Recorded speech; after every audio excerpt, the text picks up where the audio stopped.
Welcome, fellow freaks, geeks, and nostalgic peeps, to my channel, Slime and Slashers, where, we talk about everything from Nickelodeon slime to horror movie slashers, but plenty of stuff in between, including books. Today's video, it is sort of a book-themed video, but there's so much more to it. There are movie little clips, there are activity clips, there are clips of my adventures throughout the whole second week of Halloween season, aka also the second week of the Halloweekend Readathon.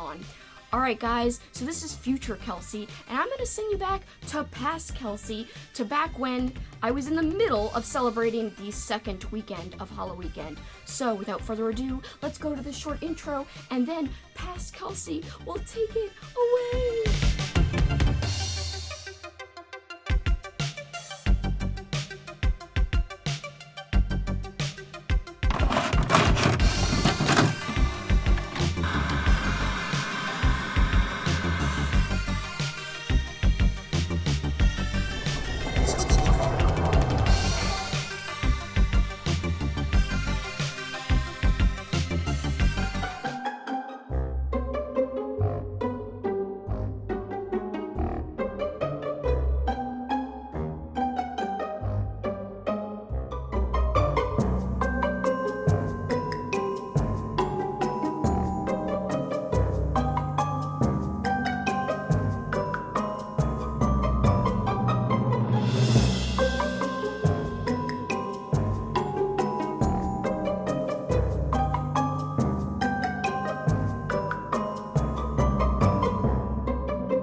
my first check-in. So I've been doing a lot of stuff, although it is already Saturday of the second weekend of Halloweekend, and this is my first update. I started a book for one of my bonus prompts. The prompt was spell a Halloween word on the cover. I was originally going to do Slade House for that prompt, but then I heard Katrina talking about this book, which is actually Sav, who's a fellow co-host as well, her book club pick for the month of October called There's No Way I Die First. So when I heard Katrina, again, also a co-host as well, they are both linked below, as well as Cailey from Cailey's Books, and this whole readathon is freaking Lexie's baby, so you've got to check her out for sure. You could find her Books with Lexie, she's linked below as well. But yes, back to the freaking book stuff, is that Katrina was like, yo, I read this. So she read this book in September and enjoyed it. There's a creepy clown, a group of teenagers kind of getting hunted down by this clown, and I decided to replace my original choice for that prompt about spelling a Halloween word on the cover with There's No Way I Die First. I think it's a huge mistake because I'm about 80% into the book and I hate it. I hate it so much. It's probably going to be a 2.5 star. I like the main character okay.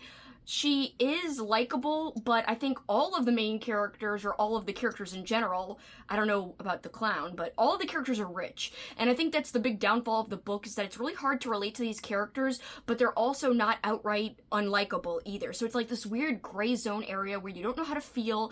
It definitely reads very, very YA in terms of they really talk like high schoolers, they act like high schoolers.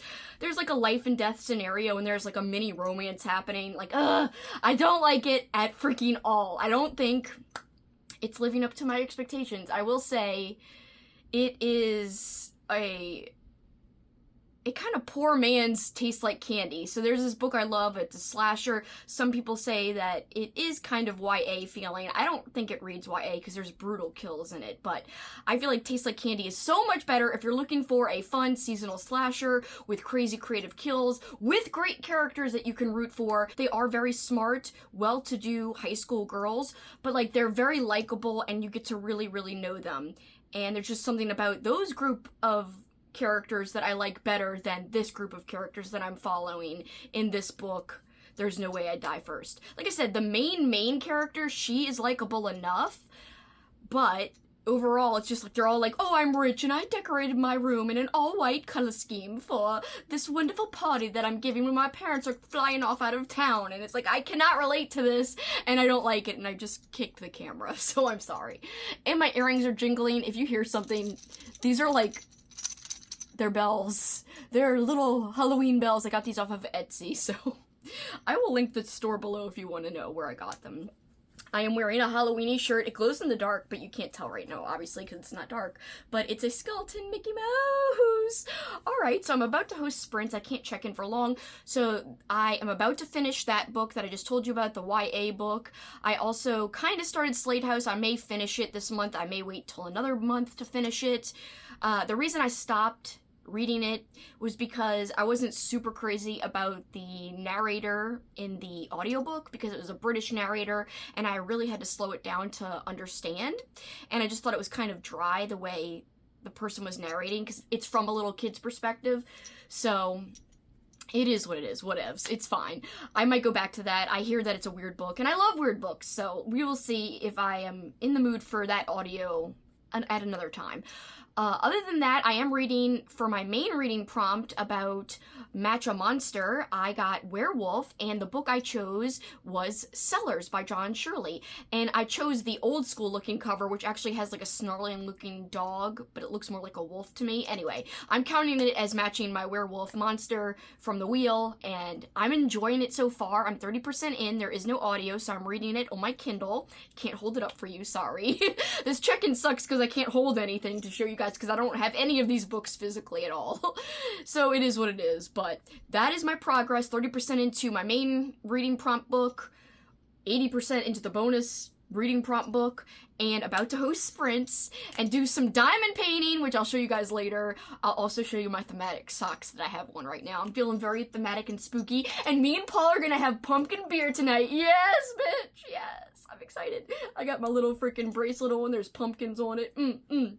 I'm just living my whole thematic life right here. So anyway, I will continue to check in and take you guys with me on all my adventures or my little activities, even here around the house. All right, guys, check in with you later.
have a whole bunch of updates for you guys and little show and tell things as well.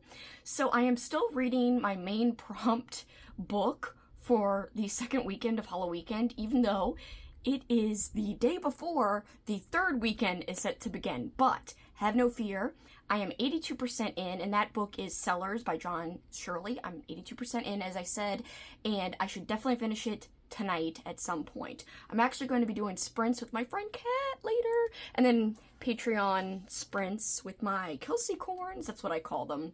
I know I say that all the time, but for anyone who doesn't know, in case you're confused, I also have some book mail from authors and publishers. Thank you so much. All right, so Mark Morris, the editor of this collection is Darkness Beckons, and he is the editor, like I said, Mark Morris. He's also one of my favorite authors of all time. I've only read 2 books by him, but I was blown away. They're old school horror books. One is called Toady. The other one is called Stitch. Both are so good. So good, and I cannot wait to read more Mark Morris. I think one of my goals for next year is to read more books by Mark Morris, because this year I've only read 1 so far, and it's like, it's not enough. Anyway, Mark reached out and asked if he could get his publisher to send me a copy of this if I would be interested, and I said, oh my gosh, yes, thank you so much. So, thank you, Mark Morris. I'm very excited. This is just a collection of short stories by different authors, and I'm really excited to check it out. One of the collections in this series, there's multiple collections that Mark Morris has edited. One of the ones he has edited, I believe that Amy, my friend from Amy Noel Reads, has actually had as a book club read in the past, so I have to look that back up, but I'm pretty sure one of his past collections she chose as one of her book club reads. And the other book was sent to me by the author, so thank you so much, Liam. This is the Doomtown Dummies, and this sounds so unique and so different, and also he signed it, and look how cute the little page is that he signed. Thank you so much, I love it. Look how beautiful that handwriting is. Very lovely handwriting. I wish I could write that nicely. It's a little early, so I'm so sorry for the tongue twisters. Watch your step, sniff the shadows. If that sounds confusing, it will make sense once I read the little back of the book.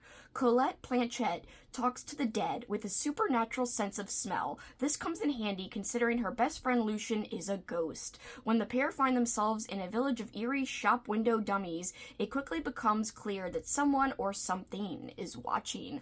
I love how there's like this whole different take on how she can sense the dead through sense of smell. That is so unique. And that is why this little page says, watch your step and sniff the shadows. So cute. I cannot wait to read this. Of course, it's a middle grade book, I'm sure you can tell. Uncle Pierre is gone and the fateful morning has come. Nice little illustration to begin the book. This just looks so adorable. He reached out and asked if I would like a copy, but also if I would like to read it and talk about it on my channel. And I said, heck yes. This sounds so unique and so cute. And I'm always up for a very spooky, cute, or both, middle grade freaking read. So, thank you so much, Liam. I have also been busy diamond painting. I've been freaking diamond painting like, I don't know, balls to the wall diamond painting. I don't know what else to say. So let me show you my progress on that before I give more reading updates, because I have finished 2 books that I don't think I gave you the ratings for, so I will also give you updates on that. Where are my coasters? I set them aside to show you guys. Hold on. I will find them. I finished freaking tons of coasters with diamond painting, and I gotta say, I'm excited to buy more coasters. I have a whole bunch. I made a whole separate wish list of just diamond painting stuff that I would like to get for Christmas and next Halloween, and just cute little spooky ones. So I'll just show you all of them. This is a ghost, and he's singing, "Boo!" And there's a hair on him. Get off! We don't want you here. Get out of here. Alright, so there is him. Here we have, oh look, it matches my sweatshirt, kind of. Here we have a cute-ass pumpkin jack-o'-lantern with a witch hat. Look at it. I'm obsessed with these, and while I've been doing these, I've also been listening to audiobooks. So I actually finished 2 audiobooks over the weekend and got halfway into another because of all the diamond painting. Here's the first one I did. It's very simple, just a few colors here. It's a freaking bat. Next up, this coffin with a skelly. I already showed this one, I think. In fact, I have footage of me completing this one, and I'm gonna speed it up. So, Future editing Kelsi will take care of that, which future editing Kelsi is like future as in today, later today. Here we've got a freaking spiderweb and spideys. Here we have a skull, and I accidentally did the eyes 2 different colors, but you know what? I'm just gonna roll with it. I could fix it. I could easily fix it. I've got extra diamonds, but I kind of like it. I don't know. It's got character. So I'm leaving it this way. Very colorful. Last but not least, an eyeball! I think this one's so cool. I love this one. Reminds me of Kitty. I don't know, anything eyeball now reminds me of Kitty. Of course, you can find her at Spicy Cats Reads. She's awesome. So the 2 books I finished quickly, I finished an audiobook for There's No Way I Die First. It's a YA book. I talked about hating it and how I thought I was going to give it like a 2.5. I was correct. Even with the ending, I still hated it. I still didn't like it at all. I actually went back and finished Slade House. So I had begun Slade House for a certain prompt. I decided to switch to There's No Way I Die First, but then after not liking that book, I switched back to Slade House, and the funny thing is, it got way better, and the narrator actually changed. It was a little boy at first, but then the book changes perspectives to multiple perspectives throughout the book, and it's such a weird, zany book. It would be perfect for the Week of Weird, or a future Week of Weird, which it's a readathon created by Crystal from Fiber Artsy, and Jason from Jason's Weird Reads. You guys can check out their channels. Fabulous, fabulous readathon, all about reading weird books for a week. And they did it twice this year, and I'm hoping they will bring it back next year, because I have really come to discover that I love weird books. And that is awesome. I'm so excited to read more weird books, and Slade House was weird. I'm gonna end up giving it a 4.5, just because it was really, really different than I expected, and I really liked the direction. I couldn't say that right. I really liked the direction it went into. Alright, so besides finishing those 2 books, I also filled out all my Halloween cards. Here are the backs. Look at the stickers. I filled them all with stickers, so very happy with how they came out.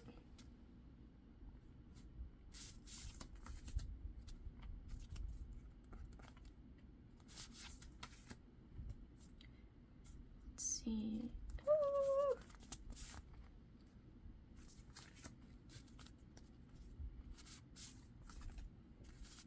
So each one is done, that one, the tail accidentally came off, so I had to try to piece it back together. Each one was done with love, though, and I tried to give different cards to everybody. These are all for my Patreons. We're doing a card exchange, and it's not like one person sends one other person a card. We just all shared addresses for whoever wanted cards. So I'm sending, I'm sending cards to literally everybody who shared an address, so yay! The last update I want to give is, so I've been listening to Salem's Lot mostly while doing this diamond painting. It's my first full-size diamond painting, and I'm in love with how it's coming out. Look at this! Look at it! I hope you can see it, because I cannot see the camera. But I freaking love it. I freaking love it. I did this much, and I still have to do, like, I'm only not even halfway, but I'm 50% into Salem's Lot. It is a slow burn, but I am liking it, so. Look! I love it! The colors are fantastic. I love the blues and the oranges down here. It's gonna be awesome. I'm really glad I picked this design. In love. I love pumpkins. It's like pretty much, besides candy corn, my favorite icon of Halloween, so. Salem's Lot, I do own it physically, and I went back and tabbed one thing about fall time, which I thought was really, really lovely. It says, when fall comes, this part's not really lovely, but it's cool. When fall comes kicking summer out on its treacherous ass, as it always does one day sometime after the midpoint of September, it stays a while, like an old friend that you have missed. It settles in the way an old friend will settle into your favorite chair and take out his pipe and light it, and then fill the afternoon with stories of places he has been and things he has done since last he saw you. It stays on through October, and in rare years, on into November. Day after day, the skies are a clear, hard blue, and the clouds that float across them, always west to east, are calm, white ships with gray keels. The wind begins to blow by the day, and it is never still. It hurries you along as you walk the roads, crunching the leaves that have fallen in mad and variegated drifts. I hope I said that. Right. The wind makes you ache in some places that is deeper than your bones. It may be that it touches something old in the human soul, a chord of race memory that says, migrate or die, migrate or die. Even in your house, behind square walls, the wind beats against the wood and the glass and sends its fleshless pucker against the eaves, and sooner or later, you have to put down what you are doing and go out and see. You can stand on your stoop or in your dooryard at mid-afternoon and watch the cloud shadows rush across Griffin's pasture and up Schoolyard Hill, light and dark, like the shutters of the gods being opened and closed. You can see the goldenrod, that most tenacious and pernicious and beauteous of all New England flora, bowing away from the wind like a great and silent congregation. And if there are no cars or planes, and if no one's Uncle John is out in the wood lot west of town banging away at quail or pheasant, if the only sound is the slow beat of your own heart, you can hear another sound, and that is the sound of life winding down to its cyclic close, waiting for the first winter snow to perform its last rites. Amazing description of fall. I gotta say, I love that. So I had to mark that, but I am listening on audio, 50% in. You're just getting to know the town. There is some eerie things going down, some vampire sightings, kind of, and suspicions so far, almost 50% in. Enjoying it so far. Standard King, slow burn, takes a while, but great writing, as I just read out loud to you. So that is my update. I'm hoping to have one more short update and then close out this vlog because I need to edit this tonight. Tonight is the last day, like I said, of technically the second week, but really the second weekend was over long ago. So, whatevs. It is what it is. I needed extra time. Alright, so I'm gonna get back to work because this is in the middle of the day and I've got to work, but I wanted to do this quick little check-in and let you guys know what I've been up to.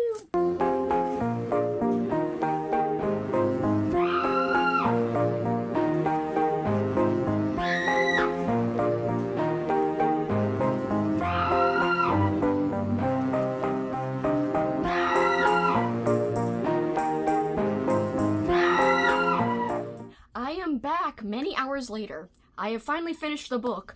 I was on sprints with Kat earlier, then I went on my own Patreon sprints, and finally, throughout both sets of sprints, I have finished John Shirley's Cellars. It does take place around Halloween time, however, I don't think there are very many exclusive Halloweeny vibes. Even the parts that take place on actual Halloween near the end, it's described as being very hot, and there's just not much Halloween imagery, if that's what you're looking for. But yes, technically it is set in October, and there are parts that take place in Halloween, or during Halloween. Near the end, I was not very pleased with how, the very last page went, the epilogue. Interestingly enough, John Shirley said that he had originally written this epilogue, then he took it out, and then now he decided to put it back in, and I actually didn't like the epilogue. I would have rathered it ended the way it was originally published, without the epilogue. So, to me, I didn't like the epilogue. So, I think I gave it a 4. Sometimes I was teetering on a 3.5, but some of the imagery near the end really raised it up to a 4 for me. If you like vintage horror already, you might want to check this one out. I did think it had great imagery. I did think the story was interesting. I did think it was well written. It's not my favorite of John Shirley's, though. I would prefer Wet Bones over this one. I gave that one a 5. This one's just a 4. It did have some really great parts, I will say, especially just the really gruesome, gory imagery. Again, if you don't like that, though, it won't be for you. Jackson's sighing in his bed. I should show you.